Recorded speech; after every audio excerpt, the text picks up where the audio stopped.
ठाणे कळवा येथील नोंदणी कार्यालय क्रमांक 9 मधील वर्ग 2 चे सहदुय्यम निबंधक जयंत जोपडे यांनी गेल्या 3 वर्षात विकास करार, मुख्यत्यारपत्र आदी विविध कारनामे नोंदणी करताना दस्त करणाऱ्यांना तब्बल 12,24,60,000 रुपयांचा आर्थिक फायदा करून देत शासनाला मात्र चुना लावला आहे। या घोटाळ्याचा अहवाल ठाणे मुद्रांक जिल्हाधिकारी यांनी राज्याचे नोंदणी महानिरीक्षक व मुद्रांक नियंत्रक यांना सादर करून जोपडे यांच्यावर कारवाईची शिफारस केली आहे।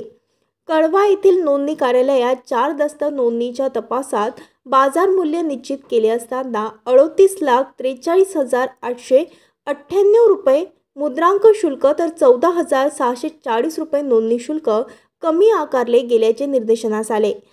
मार्च ते मे ह्या काळातील विवरणपत्रात विकसन करनाम्याचे 3 दस्त तर 30,57,325 रुपये कमी मुद्रांक शुल्क आकारून त्यांचा जाणीवपूर्वक उल्लेख केला नसल्याचे उघडकीस आले।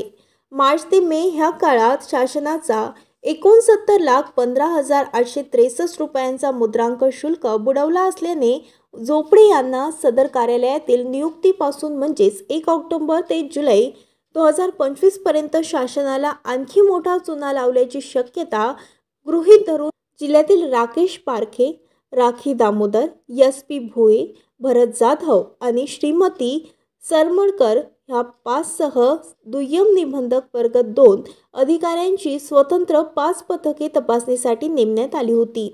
या पथकांनी केलेल्या तपासणीत 115 दस्त नोंदणी प्रकरणात शासनाला 12,24,60,000चा चुना लावून मुद्रांक शुल्कचे नुकसान केल्याचे आढळून आले आहे। विकसन करार करताना 500 चौरस मीटरपेक्षा जास्त क्षेत्र असताना त्याचे विभाजन करून 500 चौरस मीटरपेक्षा कमी क्षेत्र दाखवत मुद्रांक बुडवला। याशिवाय मुखत्यारपत्र, बक्षीसपत्र आदींचे करनामेमध्ये देखील मुद्रांक बुडवण्यात आला आहे। विशेष म्हणजे ह्या कळव्यातील ह्या कार्यालयात मीरा भाईदर सह अन्य लांबच्या भागातील मालमत्तेची नोंदणी करार देखील झालेले आहेत। महसूल कमी आकारून शासनाने नुकसान करणाऱ्या जयंत जोपडे यांना सहदुय्यम निबंधक वर्ग 2 या कार्यकारी पदावर ठेवणे प्रशासकीयदृष्ट्या अयोग्य आहे। त्यांच्यावर शिस्तभंगाची कारवाई करावी असे ठाणे मुद्रांक जिल्हाधिकारी संजय चव्हाण यांनी राज्याचे नोंदणी महानिरीक्षक व मुद्रांक नियंत्रक यांना दिलेल्या अहवालात नमूद आहे।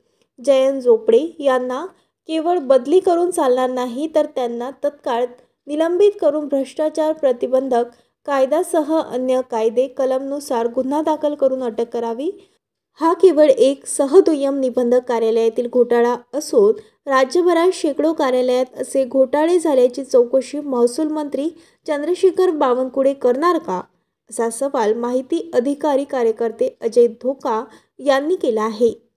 महाराष्ट्र न्यूज लाईव्ह मुंबईसाठी दिलीप कुमार चव्हाणसह कॅमेरामॅन ज्ञानेश्वर चव्हाण, मुंबई।